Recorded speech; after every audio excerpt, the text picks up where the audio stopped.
Hello, Lorcana enthusiasts, and welcome to our final color discussion. Also, this is our final color discussion using Pixelborn.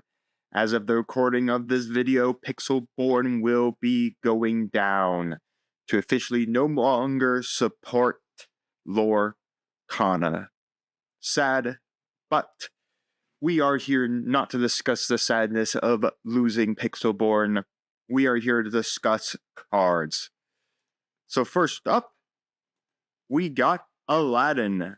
Again, this set has been really nice, showing us different ways to shift characters. This one's very unique, and the fact that this one actually discards a location to shift over a character named Aladdin.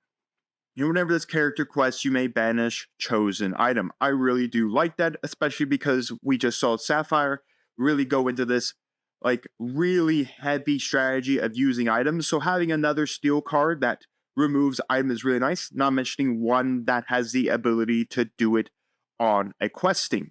Binja does it on play. We have the Beast who does it on play from chapter 1. Now we have Aladdin that every time he quests, he could just banish a chosen item. Very nice. We just got generic Aladdin here, 1/3 quest per 1. Another nice 1 cost character at this 1/3 level, which has a lot of survivability, so really nice to have it. We got the last of the Titans. Into the Inklands, we got Hades that runs around the ideals of the Titans. Then we got the Frost Titan, the Fire Titan, the Wind Titan, and okay, there's one more Titan.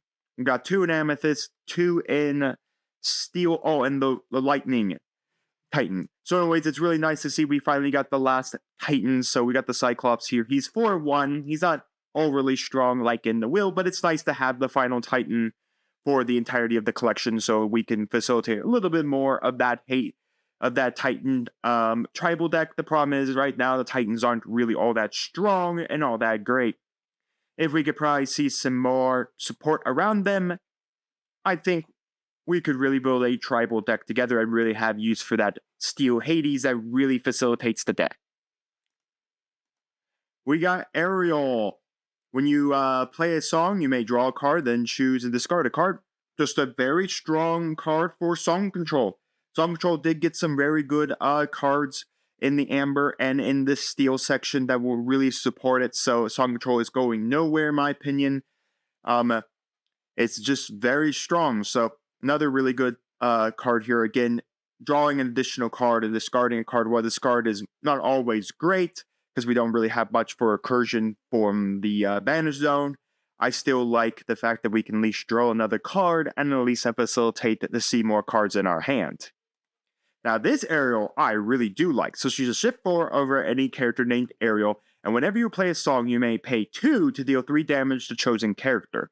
So typically when we play songs, we're typically having our characters sing them, having Ariel sing them, having Cinderella sing them, having this Ariel sing, and then we can just use that ink that we have, collected just to deal that extra 3 damage. So if we go, let the storm rage on to deal 2 damage, draw a card, then we can have this Ariel tap 2, and then deal another 3 damage to something else. Maybe we need to deal that 3 damage to knock out a 5 will character. So nonetheless, I really do like it because it just facilitates more damage spread throughout song control.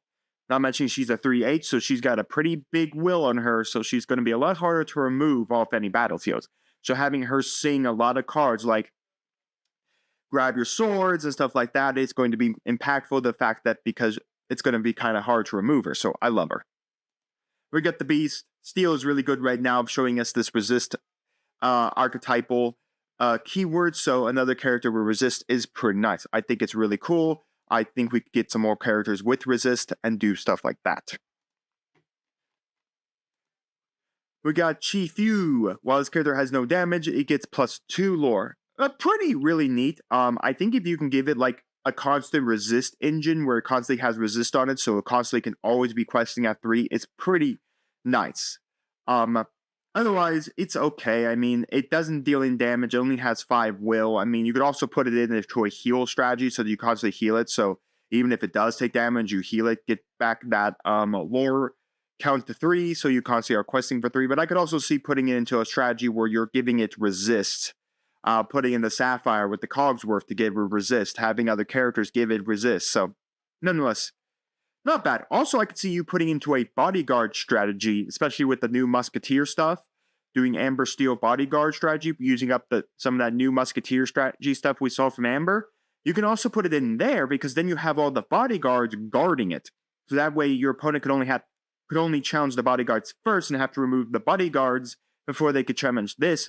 So this is not actually a bad card to put in a bodyguard strategy because since typically our bodyguards want to be, exerted, so they'll be questing, this will help us speed up our lore count to help us win the game thanks to it. So I think a bodyguard strategy is probably the best strategy to put in it because our opponent's going to have to go after the bodyguards first and then has to come after this. Of course, unless they're playing Ruby or they're playing Steel. Even Sapphire has the ability to get rid of cards as well. So unless they're playing one of those 3 colors, specifically Steel because of their ability to deal damage all around. But nonetheless, if they're not playing those colors and they'll see those damage cards, this is actually really good under bodyguards.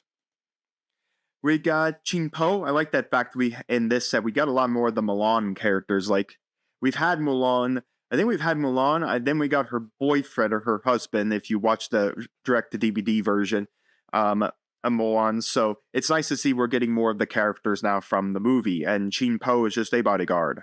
A nice 4/7 bodyguard, by the way, too. We got Donald Duck. During your turn, whenever this character banishes a character in the challenge, your other characters get +1 for the turn.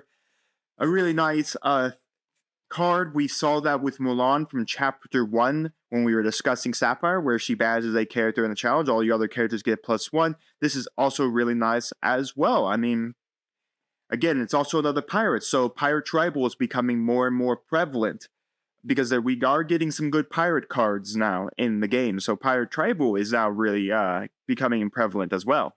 I don't know why he's a hero when clearly he's a pirate, but nonetheless, I do like it.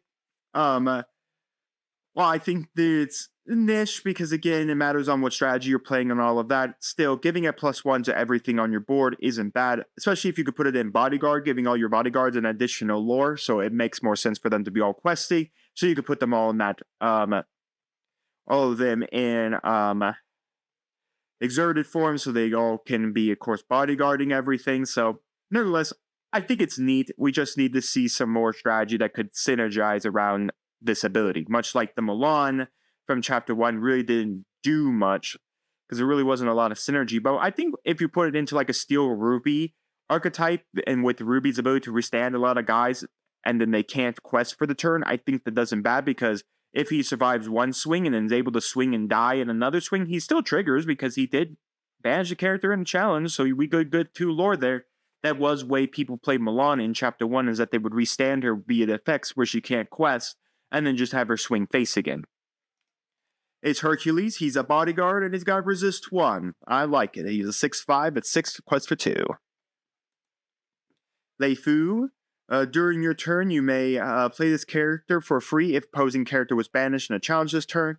And I like that. It is literally a free play if you banish something in a challenge. So, nonetheless, I think that's really neat.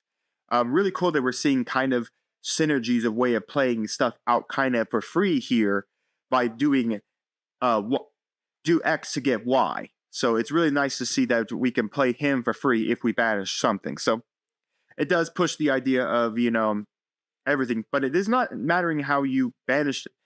Oh, in a challenge this turn. I thought for a second it was just banish a character, then no, it's in a challenge. So you'd have to challenge it, but nonetheless, it's really neat. Another Lei Xing. He's got 2 lore him, 5/5 out of 5. Just a good vanilla. Ling, your hero characters get +1. Again, we're kind of seeing more and more of that hero tribal idea. Again, we saw Anna in Sapphire for this set. Whenever she quests, she gives a +1 lore to all your hero characters. He gives a +1 power to all your hero characters. So hero tribal really is becoming something very, very impactful. Now, how many characters are really heroes in each color of Sapphire Steel is kind of up for debate, but still. not bad. I do like it. It's always a constant on effect, so it's just always going to be there, always buffing up your heroes. Can't buff himself because he's not a hero. And then we have Louise Madrigal. While you have another character play, this character gets +2 power. I like that. Again, it goes to being a 4/4 quest for 1 for 3 as long as you have another character in play. There's a lot of stuff you can do with that. It's a little sad that the Marigold's really, the family line is kind of in the Amber Amethyst, and she's a steel character, so it kind of sucks you really can't play her in her own deck strategy, or the Marigold family, so it's a little sad you can't do that, but nonetheless, in like a bodyguard strategy, I don't think this would be horrible, because you're definitely going to have that extra 2 power. And then we got some more magic brooms. Yes, in Amethyst, we checked out, of course, the new 𝐒𝐍𝐉𝐎𝐾, which is basically just so powerful for magic brooms. He makes the deck entirely powerful. And then, of course, there's a Mickey Mouse here that makes this deck very powerful as well. But, of course, Radberger isn't done giving us magic brooms. So anyways, we got Magic Broom. This Magic Broom for 2/3, quest for 1. It just gives himself evasive. Again, evasive is such a unique deck strategy altogether that giving characters that don't actually have evasive so they can remove those characters is very nice. We got Magic Broom. He's got a resist, and this character receives so basically he receives a +2 power for each other character named Magic Broom you have in play. So basically he becomes more stronger, more powerful if you have a whole bunch of Magic Brooms, which again, Magic Brooms purely is a spam strategy, so nonetheless it's useful. I don't think in my Magic Broom deck I played him, but nonetheless it's still a very good card. Especially if you're going to play like a more spam Magic Broom strategy, or if we see later on Magic Brooms become more of a spam strategy. We got Mickey Mouse. He can shift 3 over any character named Mickey Mouse, which means we can shift him over the 4-cost Amethyst Mickey Mouse that reduces our cost of our brooms in our hand by 1, but personally I think that's a little better to keep in your hand on the field personally, just so you can spam Magic Brooms. He's got naturally resist 1, which again is real nice, and when you play this character, deal damage to chosen character equal to the number of Magic Broom characters you're in play. Again, once again, very, very strong because Magic Brooms is such a spam strategy. So it's really, really nice. I like this character. I think I was only playing 2 of him, so he's not overly great. Again, Magic Brooms doesn't have a strong spam strategy right now, but a lot of the Magic Brooms are low-costed characters and everything like that. Once again, if we could get a strategy around Magic Brooms where they could spam Magic Brooms constantly, I think it would be very strong, and this Mickey Mouse could become more prevalent, just like this Magic Broom can become more prevalent. We got Mickey Mouse. He's going to hold the banner strong for us. When you play this character, chosen character gains Challenger +2. Not bad. Again, just another way to just remove stuff is fine with Challenger. We got Mulan. 4/3/6, quest for 1, vanilla. Pretty nice. We got Philocracies, or Phil. Your hero characters gain Challenger 1. That's really nice. Again, just soft to put into the hero strategy. Man, there was a lot of the last 2 colors we've looked at, Sapphire and this. There's a lot of stuff about wanting you to play like a hero tribal deck. That is for sure. And when you play a hero character, game 1 lore. Again, they're really pushing us into playing like a hero tribal strategy. And I love it. I love it that Raspberry's kind of telling us, here, look, we have all these characters that have heroes here. Why don't you synergize them together and play a strategy around them? Well, I don't think it's very strong a strategy because we're only now seeing characters that kind of support heroes. Nonetheless, I think it's still very good because, I mean, gaining a lore every time you play a character is not horrible. It's actually really good. So, I'll take it. We got Piglet. He's got a resist 1, and while you have no cards in your hand, this character could challenge ready characters. Okay, so we saw that Tiana from Chapter 2 into Rise of the Floodborn kind of did the exact same, kind of did a thing where we had no cards in our hand. Our opponent couldn't play actions, which was nice against the try to control song control strategy because then they couldn't play their songs at all because songs are actions. So this is really nice because then he could just challenge ready characters. So that's pretty nice there. Again, it's situational. Again, it matters what deck we kind of play with it, that we could kind of remove our hand with it. But honestly, if we're going to play like a Phil a hero strategy where Phil is down here, where we're going to be playing all our characters, there's a great chance that our hero characters, there's a great chance we're going to have Piglet be able to go against red characters. Again, I like that we can challenge ready characters. I think it's very impactful in the game if you can challenge ready character. So you can challenge board states. And with still being kind of this board control, kind of spam out, damage, bodyguard, resist strategy, I like it. I really do. Raja. While you have no card in your hand, this character with cost 4 or less can't challenge this character. I kind of like that. I like that because it means that we can always be questing and we're kind of safe from a lot of cards. You know, again, once our opponent starts spamming up their 5 character cost characters, then we're getting into trouble, but still. Nice. I like it. Rhea here, she's got Challenger 2, she's got Resist 2, which is pretty nice. Again, a lot of the top characters up here are getting some good resist. And then during your turn, when this character banishes another character challenge, you may draw a card. I like that as well. Just a great way to remove characters off your opponent's board so that you can control it, so that you can keep them from winning the game. Rhea is a hero as well, so it's an into hero tribal. She has a Resist 2 on her, so overall, just very, very strong. Very, very nice. And then we have Yao. He's just got Challenger 2, so nonetheless, very nice as well. And then we're going to our actions, our songs, our locations, and our items. We got Avalanche. Deal 1 damage to each opposing character. You may banish chosen location. I like that. Yeah, it deals the damage. I think this can now go over Rise of the Titans.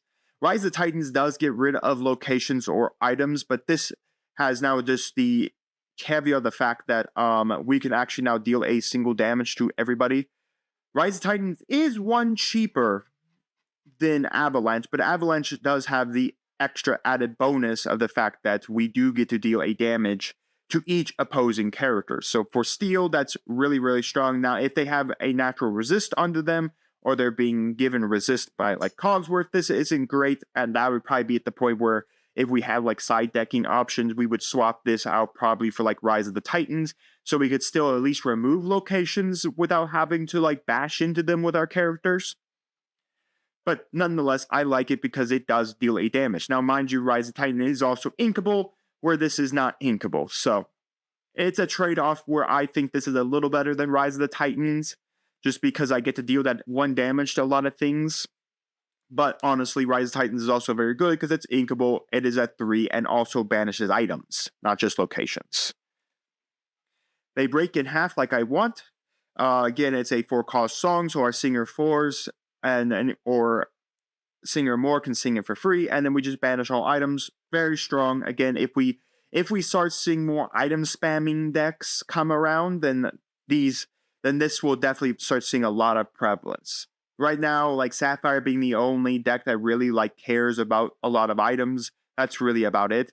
So it's really good against if you happen to find that area or OTK strategy running around, or if later on future sets, if items become so prevalent that they're almost in every deck, this will become more prevalent. So keep that in the back of your mind, that if we get into item heavy metas, this will become prevalent. But right now, I don't think we're in too bad of an item heavy meta. At least I've seen. One Less Hope. Again, another song here. Cost singer or basically cost 3 or higher characters, or singer 3s or higher. Things can sing this. Chosen character gains resist 2 in the start of your next turn. If a hero character chosen, they may also challenge ready characters turn. I like that. I like that. Just another card for Hero Tribal. Just another really good card for it. We got the Mob song because we got to get that Sing Together song for the color. That's a Sing Together 10. You deal 3 damage to up to 3 chosen characters and or locations. You know, it's not bad. Again, it's another song. It does facilitate this aerial, which then we can just pay 2 to deal 3 more damage. So, honestly, not bad. I like it. Again, Steel's ability to just deal out the damage everywhere is just super strong. I think you can play like maybe it's like a one of in Song Control. It's just that one of card you just need to do stuff with, but nonetheless, I really do like it. Trident's Decree. Each opponent chooses one of their characters and deals 2 damage to it. I think not bad for like a 1-cost thing. So honestly, just for like just generic deal damage, I like it because it's a 1-cost generically deal your opponent generically deals 2 damage to leave something on their board. So if all they have is a 2-cost character, a 2-willed character, then just knocking them out instantaneously isn't bad. So not bad overall. We got the for the sphere. When you play this item, you may draw a card. Again, just very nice. I like drawing in this game just because, again, there's not a lot of stuff that draws you a lot of cards in this game. A lot of times, depending on the color combination you're playing, you may only draw a card a turn. So, and while Steel does have the Beast, you have to wait until turn 5 to get it. But if you're not singing your hand, this is another way to at least draw and maybe see it. So, again, very nice. You can pay 1 bandage item. Chosen character gains bodyguard at the start of your turn. Again, this is really good just for a bodyguard archetype or any real Steel archetype to give bodyguard so you can guard something very important to you. So nonetheless, it's really neat. The Imperial Bow. Tap it, pay 1. Chosen hero character gains Challenger 2 and invasive this turn. Again, really like it. Like it. Again, they're really pushing us to play like a hero tribal strategy. The Ursula Legacy Cannon, you have it, pay 2, discard a card, deal 2 damage to chosen character or location. I don't like the fact that we have to discard a card for it. I mean, if it was a tap, pay 2, deal 2 damage to chosen character or location, that'd be fine. I don't like the discard, because again, mattering on what we discard, there isn't a lot of stuff that facilitates out of our drop. We're seeing some facilitation around our drop area, but I really like it if Steel could get something. With the way Steel goes with almost all its draw discards and all of that, I like it if Steel could get like resurrection abilities from the Banish Zone, where I would like Sapphire to be able to bring stuff out of your Inkwell and play it because of the way Sapphire ramps. I would like Steel to have some abilities to resurrect stuff out of our graveyard. Or maybe Amethyst could get it, and then we could go Steel Amethyst colors together, and then we could have some kind of like resurrect stuff out of our Banish Zone. I would like that. Nonetheless, I mean, we already have a lot of stuff that can deal 2 damage to characters. Now, it is nice to be able to deal 2 damage to locations, but again, I think with like Rise of Titan and the Avalanche being able to just nuke locations simply off a board, we don't even have to like deal damage to it. I think this is better, and I think Kaboom, there it is. The Kaboom does this 2 damage to chosen character. Now this, of course, stays up on the board at all times. The cannon does, but Kaboom is a little better because at least we could just pay to deal 2 damage to chosen character or location, and we don't have to discard a card to do it. That is our discard of our card. So, I still think like Rise of the Titan and Avalanche will be the better cards to kind of deal with location, but again, locations are like situational. Not every deck is playing like every location. Now, of course, a lot of decks do play a lot of locations. Don't get me wrong, locations are still very, very strong, but again, Steel being like the only real color that deals with locations, so yeah, it's like a weird trade-off. You kind of got to figure out which one do you like better. Do you like discarding a card and paying 2 and tapping and constantly having a card up and going? Or would you rather play Kaboom, where you could just pay it and then deal that damage, and that's the only card you're discarding? So, it's kind of a weird trade-off. Again, I just think if you're going to have to be in locations, I think Rise of Titan or Avalanche are the better cards to play personally. And then we're on to our locations. We got the Wall of China. While you have an exerted character here, your other locations can't be challenged. So that's actually really nice. While it doesn't give you any lore, the fact of the matter is, if you have a bodyguard sitting on the wall, that means that your other locations that could be giving you lore per turn, whether or not you're playing Amber or Steel, if you're playing bodyguard, it's Amber Steel 100%. This will protect those locations, allowing you to constantly build up that lore. Or you could play in the Ruby Steel and then have like the RLS Legacy up and running, which gets you 2 lore per turn.